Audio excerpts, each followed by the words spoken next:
April 11th, 1966, 35 miles east of Saigon, near Cam Mai.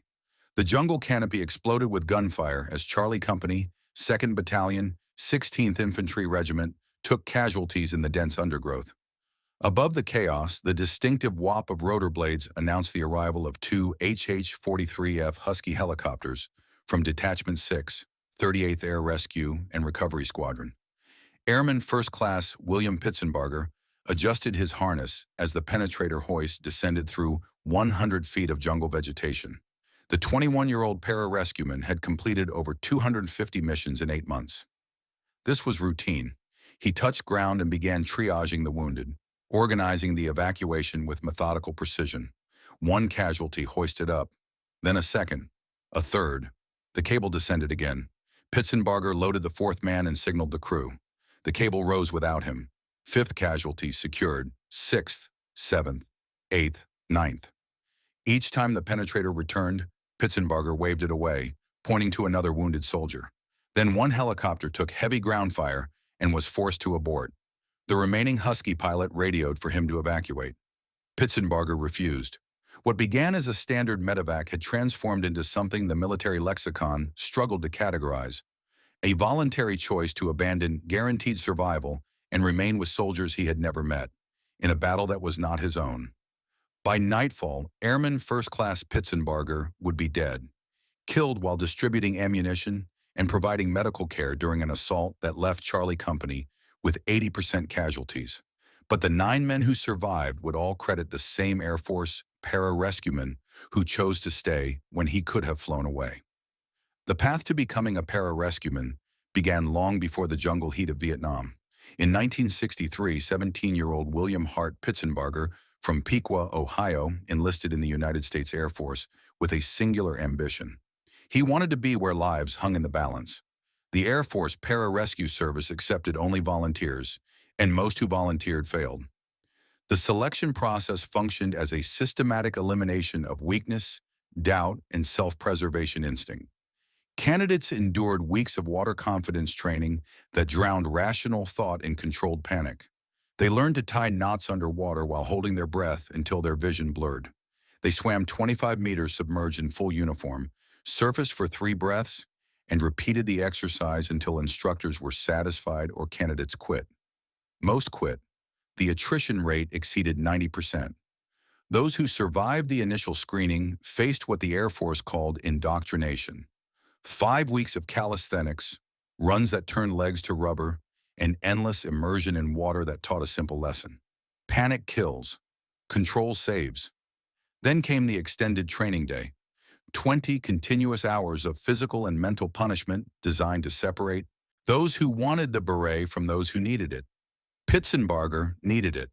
He passed every threshold with quiet determination that instructors noted in his evaluation reports. Technical competence meant nothing without the will to use it under fire. After indoctrination came specialized training. Combat Dive School taught underwater infiltration and rescue.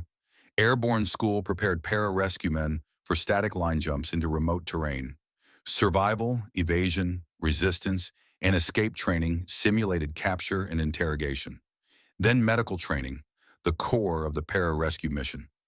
PJs learned emergency medicine at the level of civilian paramedics, plus field surgery, trauma stabilization, and how to keep a man alive when the nearest hospital was an hour away by helicopter. Pitsenbarger absorbed it all. In 1964, at age 19, he earned the Maroon Beret and the Silver Pararescue Badge. The motto was etched into every training evolution: that others may live. It was not a slogan. It was a contract written in advance, payment due on demand. By August 1965, American combat operations in Vietnam had escalated beyond advising. Ground troops engaged Viet Cong and North Vietnamese regulars in daily firefights across jungles, rice paddies, and mountain valleys. Casualties mounted. The demand for combat rescue grew exponentially. Pitsenbarger received deployment orders to Detachment 6, 38th Air Rescue and Recovery Squadron at Bien Hoa Air Base, 30 miles northeast of Saigon. He was 20 years old. The pararescue mission in Vietnam was simple in concept, impossible in execution. When American soldiers were wounded in combat, often deep in hostile territory, Pararescuemen flew into active firefights to extract them. The helicopters used were HH-43F Huskies, short-range aircraft designed for base rescue operations, now repurposed for combat. They were slow, underpowered, and vulnerable to ground fire. PJs rode them anyway. Pitsenbarger's first missions established the pattern that would define his service. Ground units radioed for medevac. Helicopters launched. Pitsenbarger descended by cable or penetrator hoist into landing zones where bullets were more common than clear ground. He stabilized the wounded, loaded them onto hoists, sent them up, and often went back down for more. Between August 1965 and April 1966, he completed over 250 missions. Some were routine extractions from secure landing zones. Most were not. His reputation among infantry units spread through word passed between soldiers who had seen the Maroon Beret drop from the sky when everyone else was taking cover. But reputation meant nothing against mathematics. Every mission carried the same statistical probability. Eventually, the helicopters would take too much fire. Eventually, the landing zone would be too hot. Eventually, the choice would come. And when it did, the pararescue creed offered only one answer. The missions blurred together in the heat and humidity of 1965 and early 1966. January brought a call from a rice paddy south of Saigon, where an army patrol had triggered a command-detonated mine. Pitsenbarger descended into ankle-deep water while Viet Cong snipers fired from the tree line 200 meters away. He stabilized 3 casualties with shrapnel wounds to the chest and abdomen, loaded them onto the penetrator hoist one at a time, and signaled for extraction. The helicopter crew expected him to ride up with the third man. He waved them off and moved to a 4th soldier bleeding from a severed femoral artery. February brought a firefight in the Iron Triangle where small arms fire punctured the Huskie's fuel tank while Pitsenbarger was on the ground. The pilots shouted over the radio that they had 5 minutes before forced landing. Pitsenbarger worked faster. The HH-43F Huskie was never designed for combat rescue. Cayman Aircraft had built it for airfield crash response, a short-range helicopter meant to pluck pilots from burning wreckage within sight of the runway. Maximum speed was 120 miles per hour. Combat radius was 75 miles. The cabin was open, offering no armor protection for crew or patients. Enemy ground fire could disable the aircraft with small arms alone, and frequently did. Yet Detachment 6 flew them anyway because they were available and soldiers were dying. The squadron operated with 5 air crews flying 3 helicopters in constant rotation. Maintenance crews worked through nights to keep them operational. Pilots and pararescue men slept in flight suits, ready to launch within minutes of a call.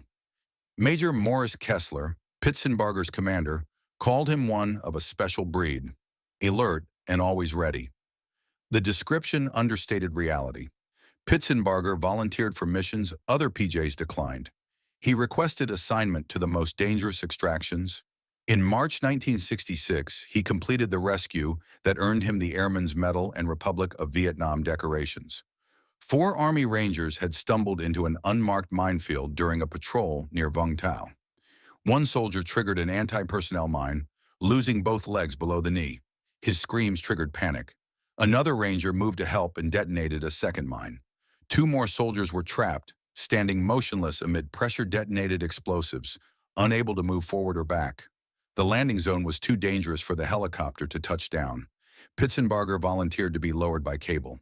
He descended into the minefield, his boots touching earth that might explode at any pressure variation.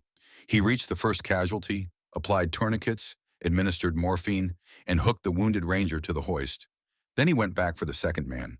Then he walked the 2 trapped soldiers out step by careful step, following the exact path he had taken in. The entire evolution took 43 minutes. One wrong step would have killed all 5 men. In letters home to his parents in Piqua, Ohio, Pitsenbarger wrote with careful optimism, describing the work without dwelling on the danger. He mentioned the heat, the workload, the satisfaction of bringing men home alive. He did not mention the missions where they arrived too late, where wounded soldiers died while waiting for hoists that came minutes after blood loss became irreversible. He did not describe the texture of jungle earth soaked with blood, or the particular sound of small arms fire hitting aluminum helicopter fuselage 6 feet above his head. But his parents read between the sentences and understood what their 21-year-old son had chosen. By April 1966, Pitsenbarger had logged over 250 combat rescue missions in 8 months. Detachment 6 operated under constant tempo. The Joint Rescue Center coordinated requests from Army and Marine units across the Three-Corps Tactical Zone, the region surrounding Saigon. Some days brought 3 or 4 calls. Some days brought none, and those were the days that made everyone nervous because the quiet never lasted. April 11th began with a routine morning briefing at Bien Hoa. Weather was typical for the season, high humidity with scattered afternoon thunderstorms possible. No special operations were planned. The duty roster listed Pitsenbarger as primary PJ for whatever calls came in. He checked his medical kit, verified his equipment, and waited. The call came just after noon. Charlie Company moved through the Courtenay rubber plantation in single file, the trees planted in geometric rows that created deceptive sightlines. The 134 men of 2nd Battalion, 16th Infantry Regiment, were deliberately understrength, part of Operation Abilene, a gambit designed by Major General William Dupuy to lure the elusive Viet Cong D-800 Battalion into open battle. Charlie Company was the bait. At 13:55 hours on April 11, 1966, sporadic fire erupted from the tree line. 2 soldiers dropped with wounds. The company commander, Captain Daniel Sperling, halted the column to call for medevac evacuation, standard procedure.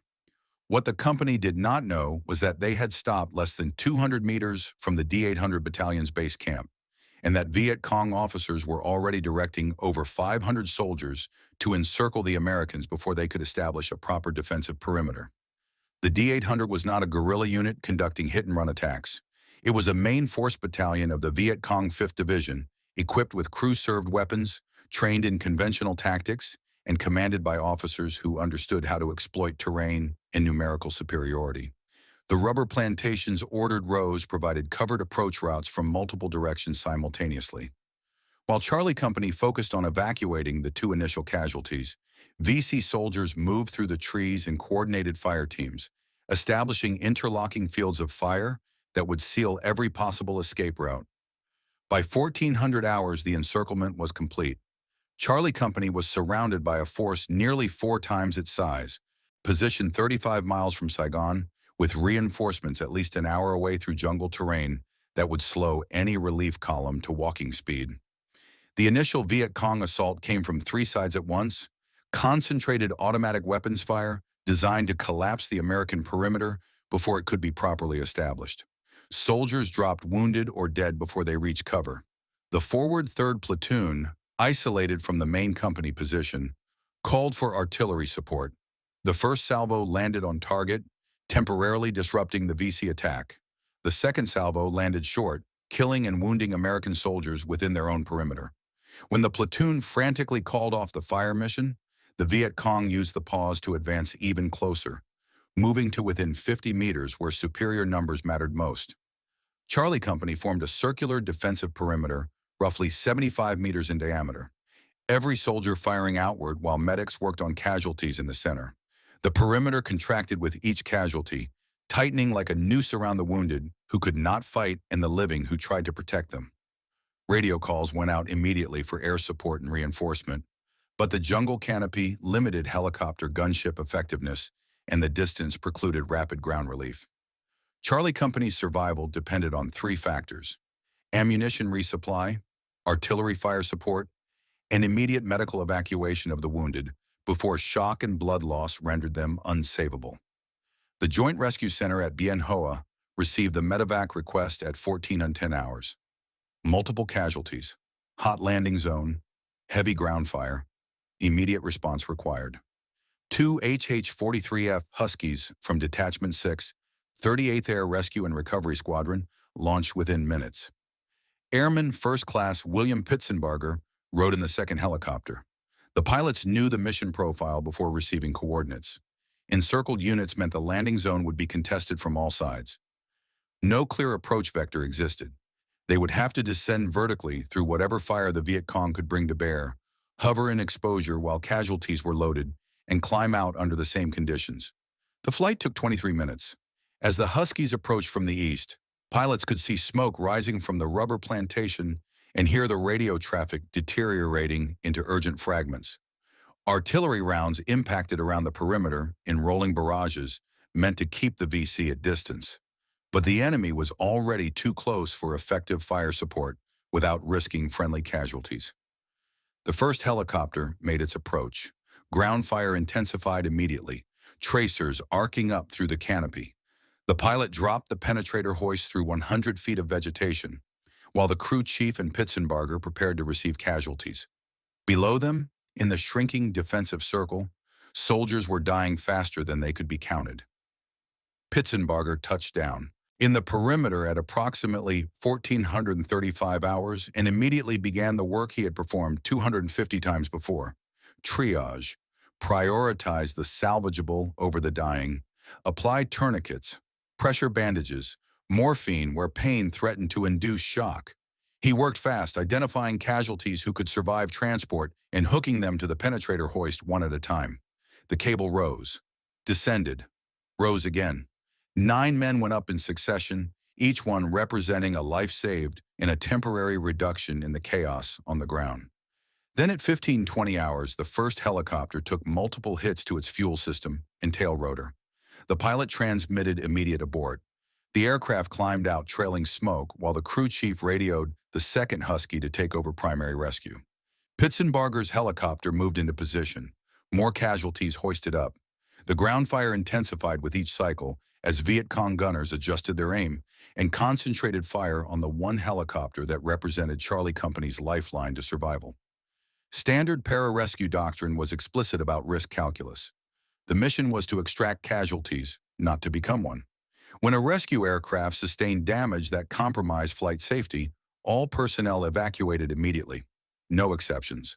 The doctrine existed because pararescuemen were too valuable to lose. Training took years. Combat experience was irreplaceable. A dead PJ saved no one.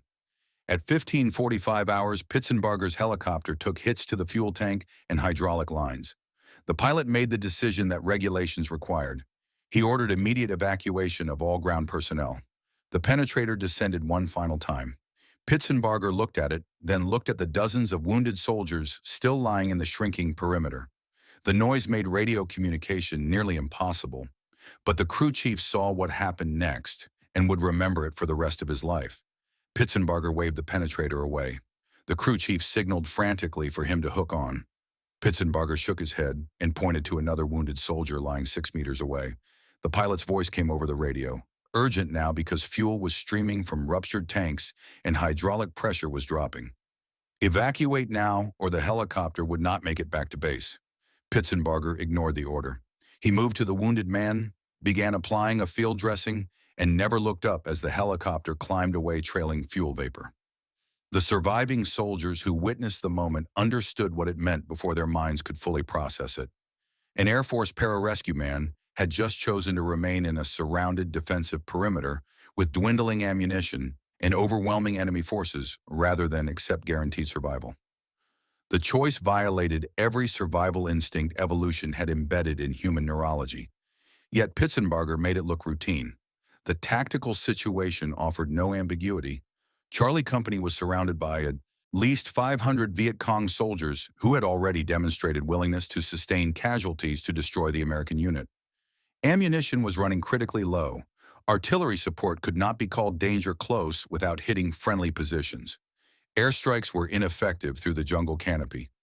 Reinforcements would not arrive before nightfall, and night fighting favored the attackers who knew the terrain. Every rational calculation pointed toward Charlie Company being overrun within hours. Pitsenbarger possessed medical training, not infantry combat skills. He carried a .38 caliber revolver for personal defense, inadequate for sustained firefight. His survival probability approached zero, and he knew it. What the soldiers could not know, what Pitsenbarger himself might not have been able to articulate, was that the pararescue creed was not rhetoric. That others may live was not a motto to be set aside when it became inconvenient or lethal.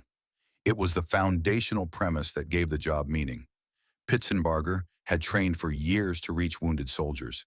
He had flown 250 missions into hostile fire to extract them. Walking away from dozens of wounded men because staying would kill him contradicted everything the Maroon Beret represented. He made the only choice consistent with the commitment he had sworn. As the helicopter disappeared over the tree line and the sun dropped toward the horizon, Pitsenbarger moved among the wounded with the same methodical efficiency he had shown on every other mission. He organized the casualties by severity.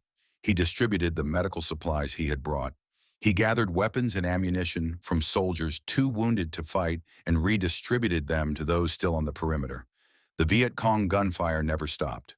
The wounded kept accumulating. And when darkness fell at 1830 hours, everyone in Charlie Company's defensive circle understood that the night ahead would determine whether anyone saw morning. Darkness transformed the battle into something primal.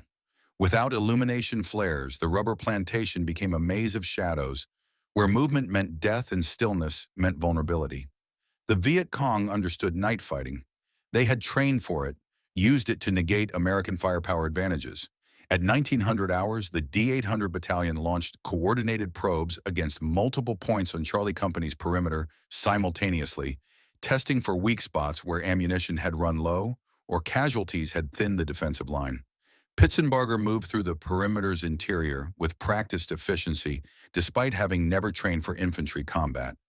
He crawled between wounded soldiers, redressing wounds that had soaked through initial bandages, administering morphine to those in shock, and making cold calculations about who could survive until morning and who could not. The ammunition situation had become critical. Soldiers were down to final magazines, rationing rounds, waiting until Viet Cong soldiers were within 20 meters before firing. Pitsenbarger gathered weapons from soldiers too wounded to fight: M16 rifles, M79 grenade launchers, M60 machine gun ammunition, and redistributed them to those still holding the perimeter. He made multiple trips across the defensive circle while bullets snapped overhead, carrying ammunition belts and grenades to positions that radioed desperate need. Somewhere during those hours, accounts differ on exactly when, Pitsenbarger picked up an M16 rifle himself. The .38 revolver he carried was useless for perimeter defense. When Viet Cong soldiers breached the line and hand-to-hand fighting erupted, an Air Force pararescueman joined Army infantry in firing at shadows 20 feet away. The Viet Cong assault doctrine relied on persistence and attrition. Small units would breach the perimeter, engage in close combat, then withdraw to allow fresh units to attack from different angles. The goal was to prevent Americans from organizing effective counterfire, to keep them reacting rather than controlling the engagement. Through the night, the D-800 Battalion achieved partial penetrations multiple times. Viet Cong soldiers reached the interior of Charlie Company's circle, killed or wounded defenders, retrieved their own casualties, and withdrew before artillery could be called on their position. Sergeant James Robinson, Charlie Company's platoon sergeant, repeatedly exposed himself to enemy fire to retrieve wounded soldiers and direct defensive fire. He would receive a posthumous Medal of Honor for actions that night, one of two awarded for the battle at Saigon. Pitsenbarger's exact movements during the overnight battle were reconstructed later from fragmentary accounts by soldiers fighting for survival in darkness. Multiple witnesses placed him moving constantly between casualty positions, always crawling, never standing despite the time it cost. He talked to wounded men, calm voice cutting through the chaos, telling them helicopters would come at first light, telling them to stay awake, telling them they would make it. Private First Class Fred Navarro, wounded twice during the battle, remembered Pitsenbarger treating his injuries while bullets struck the tree 6 inches from his head. Specialist 4 Thomas Tully recalled Pitsenbarger bringing him ammunition after his position had run dry and was about to be overrun. 9 different soldiers would later credit Pitsenbarger with saving their lives that night through medical treatment, ammunition resupply, or direct intervention in combat. The time of death was never precisely established. Sometime during the overnight hours, likely between 0200 and 400, William Pitsenbarger was struck by Viet Cong small arms fire. The bullet entered his torso. He died quickly. When dawn broke at 0630 hours on April 12th, and the D-800 Battalion disengaged rather than face reinforcements arriving in daylight, survivors found Pitsenbarger's body lying near the perimeter's edge. He had died while moving toward a wounded soldier. His medical kit was open beside him. An M16 rifle lay within reach. The relief force reached Charlie Company's position at 700 hours. Of the 134 men who had entered the Courtenay rubber plantation the previous afternoon, 37 were dead and 71 were wounded, an 80% casualty rate that made it one of the costliest company-level engagements of the entire war. The 9 men Pitsenbarger had hoisted to helicopters during the initial extraction had survived. The dozens he had treated, resupplied, and protected through the night had survived. The soldiers who walked through the defensive perimeter that morning found gear scattered across blood-stained earth, spent brass casings ankle-deep in some positions, and a maroon beret lying near the body of an Air Force pararescueman who had chosen to stay when he could have left. The mathematics were clear and terrible. 1 life exchanged for 9 saved represented a net loss in the accounting of war, but mathematics had never been the point. On June 30th, 1966, less than 3 months after their son's death, William and Irene Pitsenbarger stood in the Pentagon reception room while Air Force Chief of Staff General John P. McConnell read the citation for the Air Force Cross. The words described extraordinary heroism, complete disregard for personal safety, bravery in the face of overwhelming odds. The medal itself was the nation's second highest award for military valor, presented to an airman who had become the first enlisted recipient in Air Force history. William Pitsenbarger, the father, wept openly. Irene stood with the stoic composure that grief sometimes demands. Senator Frank Lausch of Ohio, who attended the ceremony, wrote in the Congressional Record that he felt spiritually cleansed by witnessing their dignity, but the honor felt incomplete. Within days of April 11, 1966, Sergeant Fred Navarro had provided the Air Force with a taped statement detailing Pitsenbarger's actions and explicitly supporting a Medal of Honor recommendation. His squadron commander, Lieutenant Colonel Arthur Beale, had formally nominated Pitsenbarger for the Medal of Honor based on eyewitness accounts from the survivors. The nomination package went up the chain of command to Military Assistance Command Vietnam, where an Army general recommended downgrade to the Air Force Cross, citing insufficient documentation. The decision reflected institutional realities that had nothing to do with Pitsenbarger's actions and everything to do with inter-service politics and the bureaucratic caution that governs military awards. The Medal of Honor required ironclad documentation, multiple witness statements, and endorsement at every command level. Pitsenbarger had performed his heroism in an Army unit during an Army operation. The witnesses were scattered across Vietnam or stateside recovering from wounds. Charlie Company had suffered 80% casualties, leaving few survivors capable of providing detailed statements in the immediate aftermath. The Air Force recommendation went through Army channels where commanders unfamiliar with Air Force personnel standards applied their own criteria. And in 1966, with the war escalating and Medal of Honor recommendations arriving weekly, caution prevailed over advocacy. The Pitsenbargers accepted the Air Force Cross with the understanding that it represented the Air Force's highest recognition of their son's sacrifice. They attended dedication ceremonies as buildings and awards were named in his honor.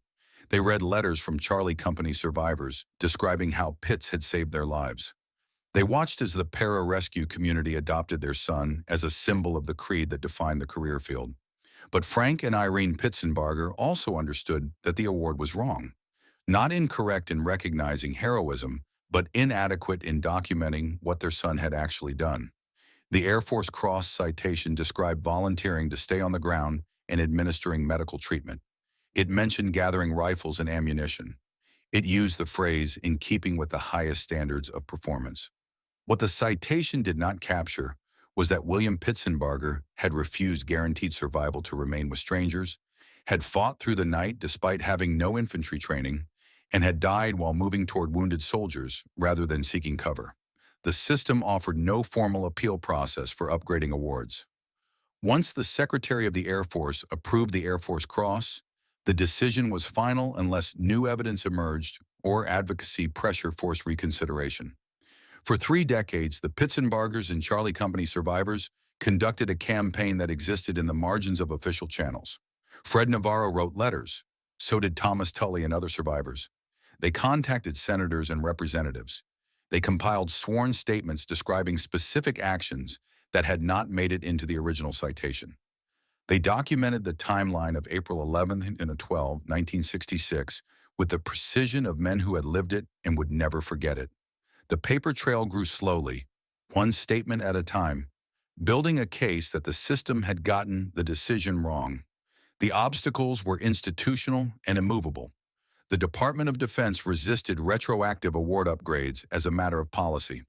Opening one case invited thousands more from families who believed their loved ones deserved higher recognition.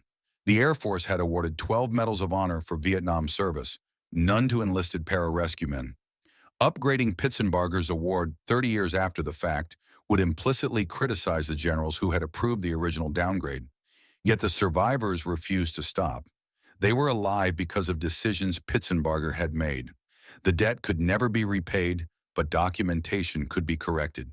And so the campaign continued through the 1970s, 1980s, and into the 1990s, a bureaucratic siege mounted by men who had learned patience under fire and refused to accept that paperwork mattered more than truth. The campaign began with Fred Navarro's taped statement in April 1966 and continued for 34 years through 3 presidential administrations, multiple Pentagon reviews, and the gradual aging of everyone involved. Navarro never stopped writing letters. Neither did Thomas Tully, William Rohn, or the other Charlie Company survivors who owed their lives to an Air Force pararescueman's refusal to leave. They contacted their congressman. They submitted sworn affidavits detailing actions that had not made it into the original Air Force Cross citation. They documented the timeline with the precision of men who had lived through it and remembered every detail with the clarity that trauma burns into memory. Each letter generated a polite response from the Pentagon explaining that while Airman Pitsenbarger's sacrifice was deeply honored, the Air Force Cross adequately reflected the level of valor demonstrated, and no mechanism existed for routine reconsideration of awards decisions made decades earlier. The institutional resistance was structural and deliberately designed to prevent awards inflation. The Department of Defense had established strict protocols governing Medal of Honor, recommendations specifically to preserve the award's significance. Upgrading awards retroactively opened questions about every other case where families believed their loved ones deserved higher recognition. The Air Force had awarded 13 Medals of Honor for Vietnam service. Only one went to an enlisted airman, and that recipient had been honored during the war when documentation was fresh and witnesses were available. Revisiting Pitsenbarger's case 3 decades later would require acknowledging that the original decision was wrong, which meant acknowledging that a general officer had made an error in 1966, which meant admitting that bureaucracy had valued paperwork over truth. The system protected itself through inertia and procedural obstacles that exhausted most advocacy campaigns within a few years. But the Charlie Company survivors were not most campaigns. They had learned patience in rice paddies and rubber plantations where survival required outlasting enemies who possessed every advantage except will. They understood that bureaucracies, like enemy battalions, eventually made mistakes or exposed weaknesses that persistence could exploit. In the 1990s, the campaign gained momentum through channels that had not existed in 1966. Pararescue community associations adopted Pitsenbarger's story as foundational mythology, ensuring that every new PJ learned the name and understood what it represented. Air Force buildings and awards were named in his honor. The accumulating documentation created its own pressure. How many sworn statements from eyewitnesses did the Pentagon require before reconsidering? How many decades needed to pass before the system acknowledged error? The breakthrough came in 1999 when Senator Bob Kerrey of Nebraska, himself a Medal of Honor recipient for actions in Vietnam, took up the case. Kerrey understood the award system from inside. He knew which offices controlled review processes, which officials could authorize reconsideration, and how to apply congressional pressure that could not be deflected with form letters. He contacted Secretary of the Air Force F. Whitten Peters directly. He arranged meetings between Pentagon officials and Charlie Company survivors. He made the case that correcting an injustice 3 decades old was not awards inflation, but justice delayed. The political calculus shifted. Refusing a Medal of Honor recipient senator's direct advocacy would generate more controversy than granting the upgrade. In September 2000, the Air Force Board for Correction of Military Records completed its review and recommended that Pitsenbarger's Air Force Cross be upgraded to the Medal of Honor. Secretary Peters approved the recommendation immediately. William and Irene Pitsenbarger were both in their 80s when the phone call came, informing them that the upgrade had been approved. William wept, just as he had wept in 1966 when General McConnell presented the Air Force Cross. But these tears carried different weight. For 34 years, they had known that their son's award citation did not fully document what he had done. For 34 years, they had watched Charlie Company survivors campaign for recognition that the system refused to grant. They had attended memorial dedications, read letters from soldiers their son had saved, and carried the quiet knowledge that paperwork had failed to capture truth. Now at the end of their lives, the documentation would be corrected. The ceremony was scheduled for December 8, 2000, at the National Museum of the United States Air Force at Wright-Patterson Air Force Base in Ohio, 35 miles from Piqua, where William Pitsenbarger had been born 56 years earlier. The guest list would include battle survivors, hundreds of pararescue airmen, congressional representatives, and the Air Force Chief of Staff. The waiting was nearly over. December 8, 2000. The National Museum of the United States Air Force at Wright-Patterson Air Force Base. The ceremony hall filled with people who had not seen each other in decades but recognized one another instantly. Fred Navarro embraced Thomas Tully. William Roan shook hands with men whose names he had not spoken in 34 years, but whose faces he had never forgotten. They were older now, graying, carrying the weight that middle age brings, but they stood straighter when they saw each other, shoulders back in the military bearing that never entirely disappears. They had come to witness the correction of a bureaucratic error, but what they carried in their chests was something older and heavier than paperwork. 9 men were alive because another man had chosen to die. The mathematics had never balanced, and 34 years had not changed the equation. Secretary of the Air Force F. Whitten Peters took the podium and began reading the citation. The language was formal, constrained by the conventions that govern military awards documentation, but the facts assembled into a narrative that needed no embellishment. Airman First Class William H. Pitsenbarger had volunteered to ride a hoist more than 100 feet through jungle canopy into active combat. He had organized rescue efforts, cared for the wounded, and evacuated 9 casualties while refusing evacuation himself 9 times. When the helicopter took fire and withdrew, he stayed on the ground. When the area came under assault by a large Viet Cong force, he took up arms with infantry soldiers. He distributed ammunition under fire. He treated wounded while exposed to enemy guns. He was wounded 3 times and continued fighting. When the perimeter was breached and American forces suffered 80% casualties, William Pitsenbarger was fatally wounded while pulling a soldier out of the line of fire. The citation concluded with the formula that defined the Medal of Honor. His actions were in keeping with the highest traditions of military service and reflected great credit upon himself, his unit, and the United States Air Force. William and Irene Pitsenbarger stood as Secretary Peters presented the Medal of Honor.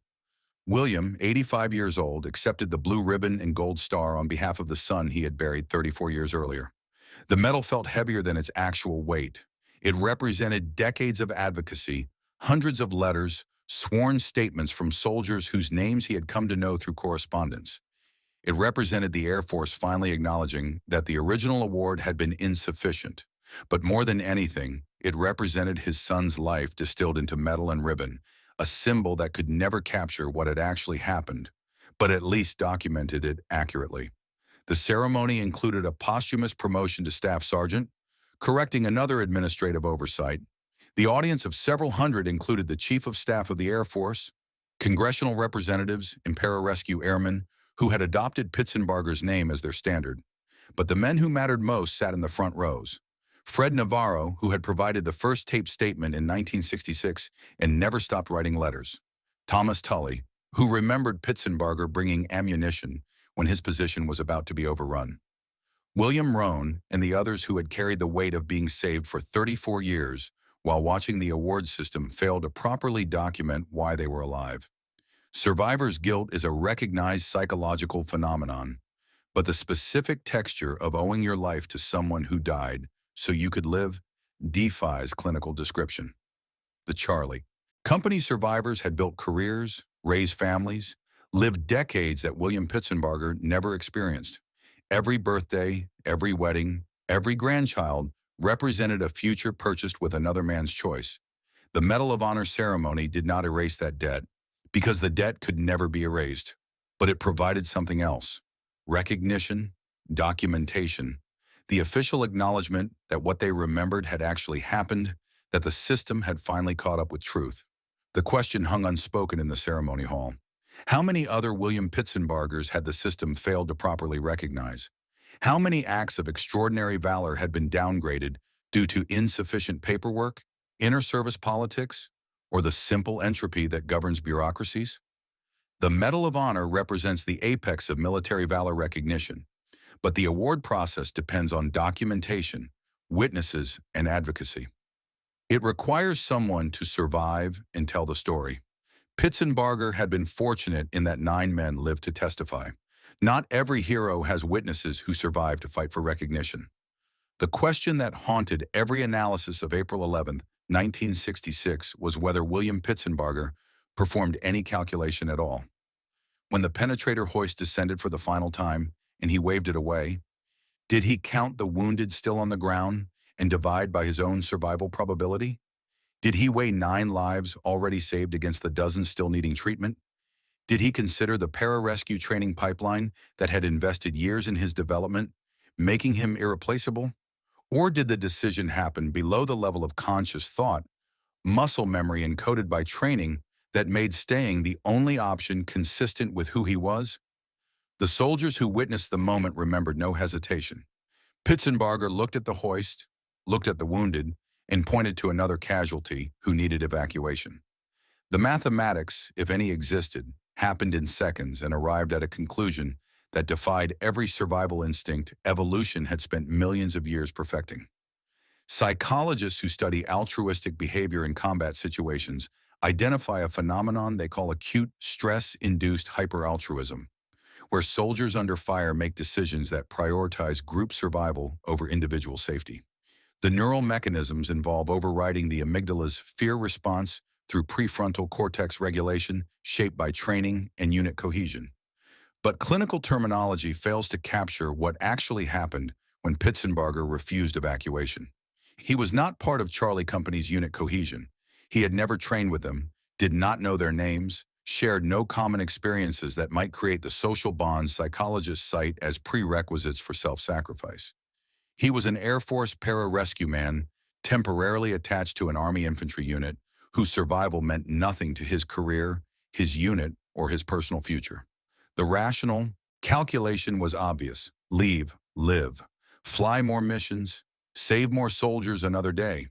Staying meant dying to save strangers, and he stayed anyway. The recognition came 34 years late, but it came. The Medal of Honor citation documented what Pitsenbarger had actually done: the 9 evacuations, the refusal to leave, the medical treatment under fire, the ammunition distribution, the 3 wounds sustained while treating others, the final moment when he was killed while pulling a soldier from the line of fire. The citation used phrases like conspicuous gallantry and beyond the call of duty because military awards language requires formal structure. But the soldiers who survived spoke in simpler terms. Pitts saved my life. He didn't have to stay. He chose to die so we could live. The mathematics were brutal and exact. 1 life lost, 9 lives saved during the initial evacuation. Dozens more who survived the night because someone organized the ammunition, treated their wounds, and refused to let them give up. The families that existed because of April 11, 1966, the children born, the grandchildren, the accumulated decades of ordinary life purchased with extraordinary sacrifice. The pararescue motto, "that others may live," appears on monuments, patches, and memorial plaques throughout the Air Force. Every new pararescue man learns the phrase during training. But William Pitsenbarger proved it was not aspirational rhetoric or motivational slogan. It was literal operational doctrine proven through action. That others may live meant exactly what it said. Others would live because you accepted death. The creed demanded the ultimate payment, and Pitsenbarger paid it without negotiation or hesitation. His name became foundational mythology within the pararescue community, the standard against which every subsequent PJ measured commitment. Training instructors used his story to explain what the Maroon Beret actually represented. When the selection process drove candidates to their breaking point and instructors asked whether they possessed the will to continue, Pitsenbarger's example provided the answer. He had done more than survive training. He had fulfilled the contract. On December 8, 2000, when William and Irene Pitsenbarger accepted the Medal of Honor on behalf of their son, 9 men stood in the audience who would not have been alive without him. Behind those 9 men stood the families they had built in the 34 years since April 11, 1966. Children who existed because their fathers survived. Grandchildren who carried forward bloodlines that should have ended in a rubber plantation east of Saigon. The mathematics multiplied across generations. 1 life versus 9 became 1 life versus dozens, then hundreds as descendants accumulated.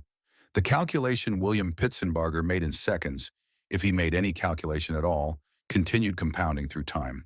The Medal of Honor documented heroism, but the true measure existed in whop, the living, breathing continuation of families that owed their existence to a 21-year-old Air Force pararescueman who understood that some debts can only be paid with everything you have.